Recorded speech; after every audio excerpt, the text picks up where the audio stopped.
এবারের ঈদেও মিয়ানমারের নিজ ভূমিতে ফেরা হচ্ছে না রোহিঙ্গাদের। গত বছর রোহিঙ্গাদের সঙ্গে ইফতারে অংশ নিয়ে অন্তর্বর্তী সরকারের সাবেক প্রধান উপদেষ্টা ডক্টর মোহাম্মদ ইউনূস প্রতিশ্রুতি দেন এবছর আশ্রিত রোহিঙ্গাদের নিজ দেশে ঈদ উদযাপনের ব্যবস্থা করবেন। তা হয়নি, বরং নতুন করে বাংলাদেশে এসেছে আরও ১.৫ লাখ রোহিঙ্গা। বিস্তারিত জানাচ্ছেন আমাদের কক্সবাজার প্রতিনিধি অর্পণ বড়ুয়া।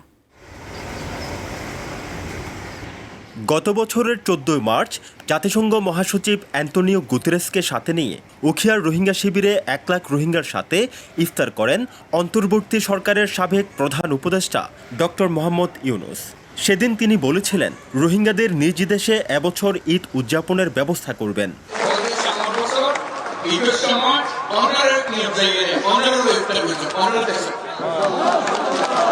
আমি বুঝি নির্মাণের শিল্প, সালাম স্টিল বোঝে ডিউরেবিলিটি। সালাম স্টিল, মোস্ট ডিউরেবল স্টিল। চলে এলো ঈদ উল ফিতর, অথচ রোহিঙ্গাদের একজনেরও বাড়ি ফেরা হলো না, বরং রাখাইন রাজ্য থেকে আরও ১.৫ লাখ রোহিঙ্গা এসেছে বাংলাদেশে। আমি বেশি আশা করছিলাম, আশা হন দিলা সদূর পর্যন্ত গজিয়াম হলে তাই আর গাঠটি বুঝকার তো বানি তৈয়ার, এখন পর্যন্ত তৈয়ার দে আর এখন ঈদের দিন যাইবার জন্য ওই তো আর তো দিল্লা গুরি যাওয়া হরে হিন্দিল্লা গুরি যদি আর সরকারের দইলে আর যাইম দেরি নইলে আর মগরের খেলা দেই।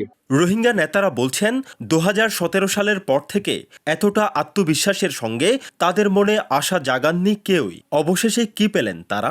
পুরা ওয়ার্ল্ড কমিউনিটিতে মুসলমান বেগুনের রিকোয়েস্ট করিম দে আর রোহিঙ্গা সুকর ফানি গিনরে তোরা তেবা কই ফুসিতা আর তোরা দেব এন্ডি ইধর খুশি আন্ডা মন্ত বানাই পারিব আল্লাহ বলি গরি দিব আল্লাহ বলি খাজ করে স্পেশালি আর তার কামানরে ব্যবসা বেশি আবজুর করি।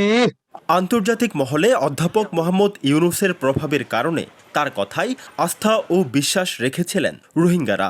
অনেকেই ভেবেছিলেন এবার বুঝি রোহিঙ্গাদের সত্যিকারের প্রত্যাবাসন শুরু হবে, অথচ সত্যি হয়েছে সুনীল গঙ্গোপাধ্যায়ের কবিতার পংক্তিটি, কেউ কথা রাখেনি। অর্পণ বড়ুয়া, এটিএন নিউজ, কক্সবাজার।